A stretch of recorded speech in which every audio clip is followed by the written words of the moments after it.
What's up gamers, DreamcastGuy here, and currently I am extremely happy because it looks like we are getting some very shocking news coming over the horizon, which is that it looks like the #1 feature I have been begging Nintendo to put on the Switch is probably coming over the horizon very, very soon, which is Nintendo Switch Virtual Console.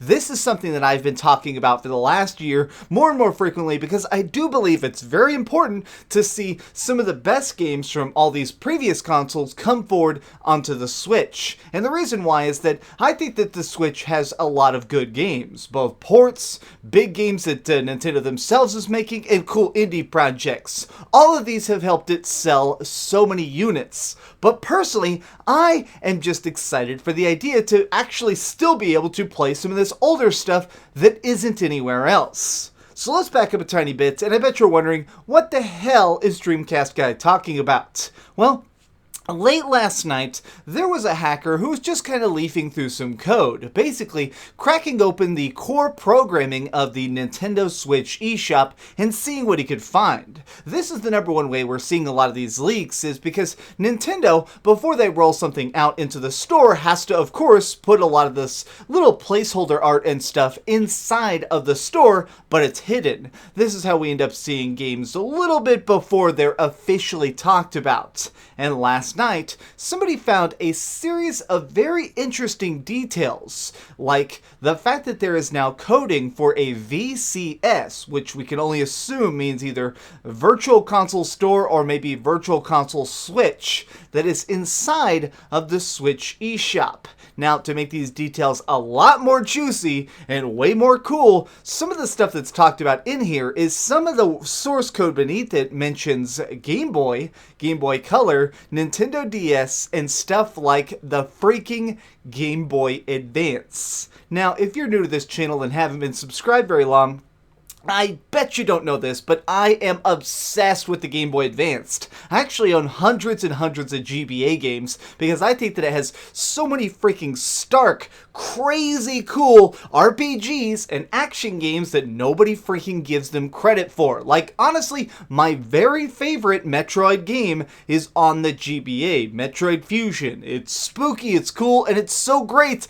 that it might very soon be coming to the Nintendo Switch. But there was one thing in here that truly shocked me and intrigued me the most, which is that part of this code specifically talks about the Nintendo DS. Now, why is that so enthralling? Because we actually saw DS emulation on the Wii U. It was done in a pretty creative way where part of the screen would be much smaller and part of the screen would be much bigger to make it where you could play stuff like freaking Pokemon or puzzle games like Elite Beat Agent on there completely fine. Which moves me on to the second part of why I do believe that this is completely real and not just some tiny little placeholder stuff, which is the fact that there have been a bunch of refreshed trademarks recently. So if you're going to be trying to sell your game again, you need to make sure that you own all of the copyright. Say for some reason that I managed to create a sequel to The Lord of the Rings. Well, I wouldn't be allowed to print it because the original copyright of Lord of the Rings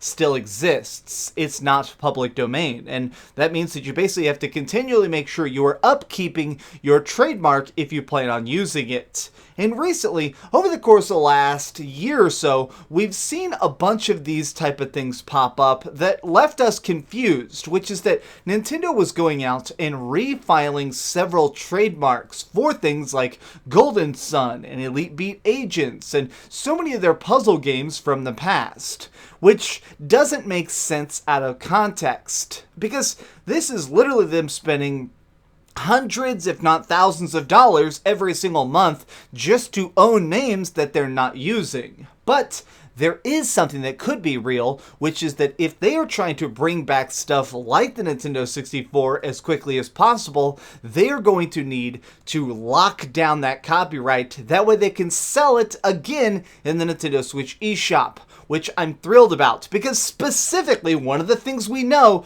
that they copyrighted recently was Golden Sun. And when they did this, a lot of people, myself included, kind of had hopes that maybe we'd get a Golden Sun sequel, or maybe some sort of like Golden Sun collection. But I'm still even thrilled about the idea that maybe we'll just get the original Golden Sun as an emulated thing on the Switch. You know, the Nintendo Switch has a very clean screen, and when it emulates, it does this system that's often called a pixel perfect, where it makes it where everything is so stark and crisp, and I love it. So I would love to see that game come forward, because Golden Sun had some very, very unique art to it. Basically, it would create these little talking sprites that would wiggle their head to speak, and it did a lot of creative things with combat. It made stuff like turn-based fighting really fresh again by having this real interesting tug-of-war system where you're constantly trying to build up energy, put Jin into modes, and summon stuff. This is why these older games are so cool. The number one thing that really gets me intrigued is just some of the stuff we've seen recently with the Nintendo Switch Online service. So I'm a little bit fearful about the idea that perhaps we could see the fact that Nintendo might make this new Virtual Console behind a paywall. And I want to make it very clear that would suck. I do not want this to be locked behind anything, and the number one reason being the fact that Switch Virtual Console is going to sell a ton of units. People get excited about old stuff. The ability to play something like The Legend of Zelda Link's Awakening on your TV is a perk, and if that game is dirt cheap, that's another reason to buy it. People have been wanting all sorts of Pokemon games on Switch. This could be a way for them to really open the floodgates and open up basically the first 5 entire generations onto the Switch, all simultaneously. But if you're putting even a light barrier of entry, it is going to turn some people off. And I want the Switch to be the biggest success possible. But there is an interesting added bonus that does get me really, really curious, which is that, so when they introduced this NES emulation, they included some extra little tidbits, included co-op play. Now what this means is, when you're playing the NES games on the Nintendo Switch, you're able to do things like controller passing, creating a party, voice chat, or even simultaneous multiplayer, where, like, if you're playing a 2-player game, like a beat-em-up, you can actually enjoy it completely for real with a friend anywhere on the planet. So what if they introduce this for a bunch of their older games to let you freaking play something like the original Super Smash Bros. On Nintendo 64 co-op? Because Nintendo 64 is mentioned in this code. Oh man. Stuff like this just blows my mind because it has so much possibility. I'm a big fan of some of Nintendo's older stuff, and I've always imagined about the idea that there are so many amazing masterpieces that came about a decade ago that now have been basically lost in the sands of time.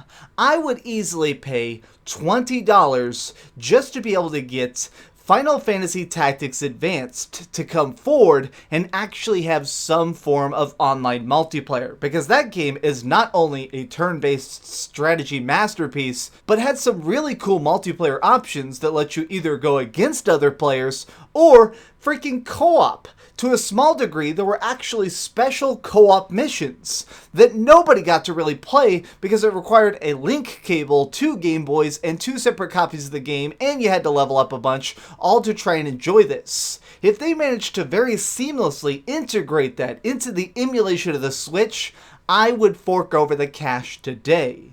Give us this.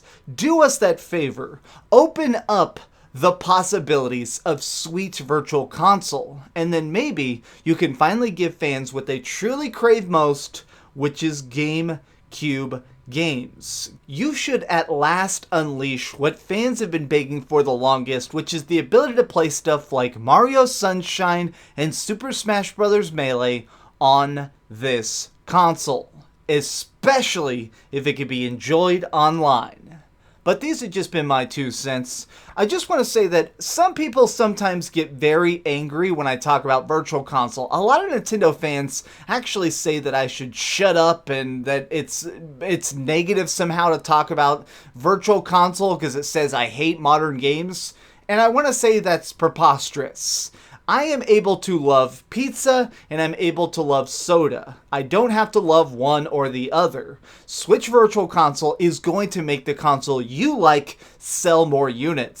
So please don't freaking send me death threats just because I think it'd be really freaking cool to have Pokemon Red come back. If you enjoyed this video, please give it a like, share with your friends, and subscribe if you haven't already. But do me the biggest favor of all and keep dreaming.